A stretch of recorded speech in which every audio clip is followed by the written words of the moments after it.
আমরা সবাই শুনে আসছি, সেটা হলো এক ওয়াক্ত নামাজ কাজা করলে, এক ওয়াক্ত নামাজ না পড়লে তাহলে সেই ক্ষেত্রে 2,88,00,000 বছর জাহান্নামের আগুনে পোড়াইতে হবে, এক ওয়াক্ত নামাজ কাজার কারণে, ছাড়ার কারণে। এই কথা শুনছেন না আপনারা? তো এই বিষয়টি আসলে যেই বর্ণনাতে পাওয়া যায়, সেই বর্ণনাতে 80 হুকবার কথা বলা হয়েছে। 80 হুকবাকে যোগ বিয়োগ করে 2,88,00,000 বছর বের করা হয়েছে। এটা ফাজাইলে আমালে শেখুল হাদিস জাকারিয়া রহমতুল্লাহ আলাইহি উল্লেখ করে এরপরে বলেছেন এই মর্মে হাদিস বিভিন্ন বইতে লেখা আছে, কিন্তু আমি কোথাও পাই নাই। এবং বিশুদ্ধ কথা হলো এটাই যে 2,88,00,000 বছর জাহান্নামের আগুনে পড়বে এক ওয়াক্ত নামাজ কাজা করার কারণে। এই মর্মে কোনো বিশুদ্ধ তো দূরের কথা, কোনো আপনার দুর্বল হাদিসও নাই, বরং এটি সম্পূর্ণ জাল, ভিত্তিহীন। কোনো হাদিসের কিতাবে এরকম কোনো কথা বলা হয় নাই।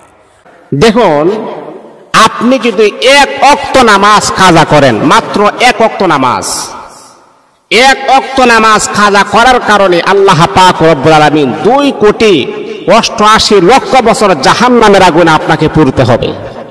চিন্তা করছেন বিষয়গুলা কত জঘন্য? এক ওয়াক্ত নামাজ যদি আপনি কাজা করি তাহলে 2,88,00,000 বছর, লক্ষ বছর জাহান্নামের আগুনে আমাকে আপনাকে পুড়তে হবে। কোন ওয়াক্তের নামাজ না পড়লে কি হতে পারে? যদি ফজরের নামাজ আপনি ছেড়ে দেন, যদি ফজরের নামাজ আপনি ছেড়ে দেন, তাহলে সব থেকে যে কাজটা হবে, আপনার চেহারার উজ্জ্বলতা নষ্ট হয়ে যাবে।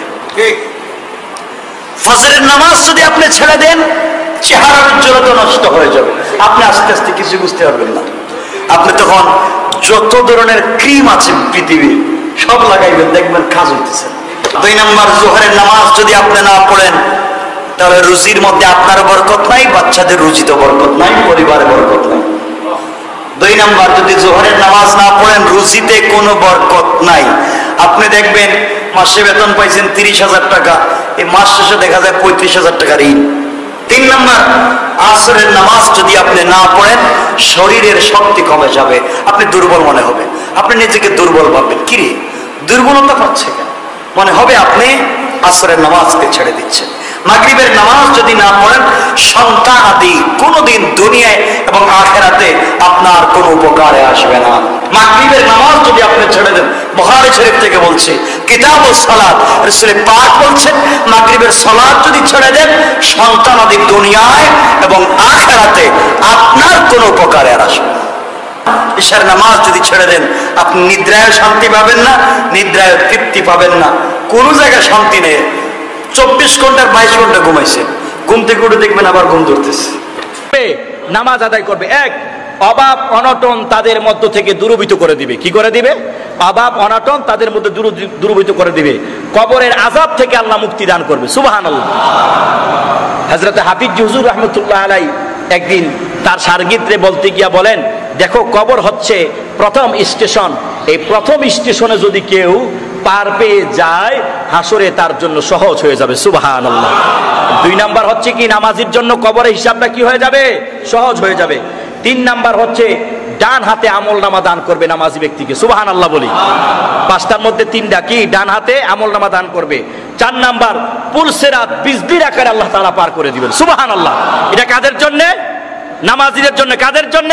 নামাজিদের জন্য। 5 নাম্বার হচ্ছে বিনা হিসাবে আল্লাহ তাআলা তাকে জান্নাতের অধিবাসী করে দিবেন। সুবহানাল্লাহ। আল্লাহ আমাদেরকে নামাজি বানিয়ে মৃত্যুটা দান করিও, আর এই 5টা বিষয় আমাদের জন্য সহজ করে দিও, বলি আমিন। এক ওয়াক্ত নামাজ ছেড়ে দিলে 2,88,00,000 বছরের জাহান্নাম। কত বছর? আবার বলো কত বছর? এক ওয়াক্ত নামাজ ইচ্ছাকৃত কাজা করলে 2,88,00,000 বছরের জাহান্নাম। তাহলে কামিয়াব কে? কাদ আফলাহা মান যাক্কাহা, কাদ আফলাহা মান যাক্কাহা। 5 ওয়াক্ত নামাজ পড়লে কি হইব?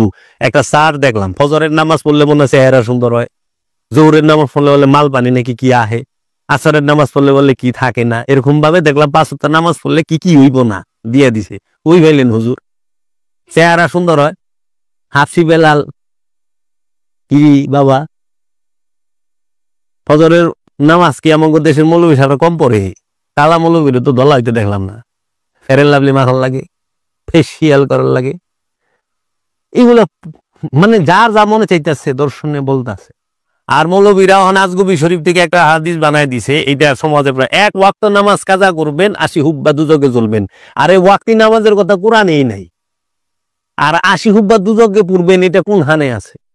এটি হলো ব্যবসা চাঙা করার জন্য এই সমস্ত কথাবার্তা। অথচ কোরআনের মধ্যে আছে যে তুমি যদি এতিম থেকে মুখ ফিরায় নাও দিনের থেকেই বাদ, এতিম থেকে মুখ ফিরায় নিলে দিন থেকেই বাদ। আরাইতাল্লাযী ইউকাযযিবু বিদ্দিন ফাযালিকাল্লাযী ইয়াদউল ইয়াতীম, সূরা মাউন। তুমি কি ওই ব্যক্তিটাকে দেখেছো যে দিন থেকেই বাদ, যে এতিম থেকে মুখ ফিরায় নিছে? আবার কোরআন বলতাছে ওয়াইলুল লিকুল্লি হুমাযাতিল লুমাযাত, তুমি কি ওই ব্যক্তিকে দেখেছো যে ধ্বংসপ্রাপ্ত? আল্লাযী জামা মালা ওয়া আদ্দাদা, যে সম্পদ জমা করে গুনিয়া বাছিয়া রাখে। আচ্ছা, কোরআনে আল্লাহ কইছে 274 বার অন্যের হক মাইরা খায়ও না, এতিমের সম্পদ মাইরা খায়ও না, ওয়ারিসের সম্পত্তি মাইরা খায়ও না, হ্যাঁ ঋণ হয়েও না, মানুষের জুলুম করো না, নফসের উপর এরকম 274টা নিষেধ আছে। এটির কথা একবারও হয় না বলবি, বুঝছা? 1 ওয়াক্ত নামাজ না পড়লে 80 হুব্বা দুজকে বলবেন সারা অথচ ওয়াক্তি কথার কথা কোরআনই বলে নাই। কোরআন বলে নাই। আমি এই বিষয় এটা টাচ দিয়ে রাখলাম, কালকে আমি এটা আলোচনা করুম। দেখিস কোরআনের দলিল দিয়া, বুঝছস? কোরআনে আল্লাহ কি কইছে যে কোরআন বলতেছে আল্লাহ ছাড়া আর কাহারও ইবাদত করিও না। অহন খুঁজা বাইর কর কয়জনে আল্লাহর ইবাদত করে, আর আল্লাহর ইবাদত কারে কয়? তুমি কি এই পশুর স্বভাবে হইতে চাও? কামাইলা মাল পানি, খাইলা পেট বইরা, হাগলা মুতলা, আর কয়টা পোলাপান জন্ম দিয়া থইয়া আল্লাহর মাল 8 জন 10 জন চলে গেলা, চেরচেরায়া মরে গেলা, কান্দে উঠে গুরুস্থান। এই তোমার জীবন? এর জন্য আসছো? আল্লাহ কি আমাদেরকে এর জন্য পাঠাইছে যে মানুষ আইবা, পড়ালেখা করবা, কাম কাজ শিখবা, চাকরি বাকরি করবা, মাল কামাইবা, ভালো মন্দ খাইবা, হাগু করবা, মুতু করবা, ঘুমাইবা, আর 4-5টা পোলাপান জন্ম দিলা, বাস এগুলো এই তাই রে নাই রে।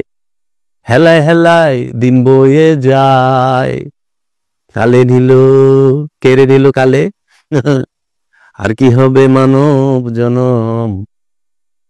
হেলায় হেলায় দিন বয়া যায় না। তোমাকে এর জন্য পাঠানো হয় নাই, তোমাকে যার জন্য পাঠানো হয়েছে এগুলো তার ভিতরে আছে। তোমাকে মানুষ থেকে মুমিন হওয়ার জন্য পাঠানো হয়েছে, তোমাকে মানুষ থেকে রসুলের রঙে রঙিন হওয়ার জন্য পাঠানো হয়েছে আমাকে। এর ভিতরে সংসার আছে, কর্ম আছে, খাবার দাবার আছে, সন্তানাদি আছে, কিন্তু তুমি মূলটা ফালাই দিয়া এই ভিতরে যে অনুষ্ঠান লেয়া ব্যস্ত হইও না। এখন মানুষ মূল ফালাই দিছে, কেউ মুমিন হওয়ার দ্বার ধারে না, কেউ রসুলের রঙে রঙিন হওয়ার দ্বার ধারে না, খোদার রঙে রঙিন হওয়ার দ্বার ধারে না। এখন খালি পোলাপান, বাড়িঘর, টাকা পয়সা, মালপানি, সেহেত, বডি বুডি সুন্দরভাবে এটি লয়ে ভাগ লইছে। বাবা রে, মুমিনের ভিতরে এটি আছে, কিন্তু এটির ভিতরে মুমিন থাকে না, বুঝছস? সম্পদ, ধন দৌলত, বাড়ি ঘর, টাকা পয়সা, সন্তান আদি, এটি মুমিনের ভিতরে আছে, মুমিনের মধ্যে আছে, কিন্তু মুমিন এগুলার ভিতরে থাকে না।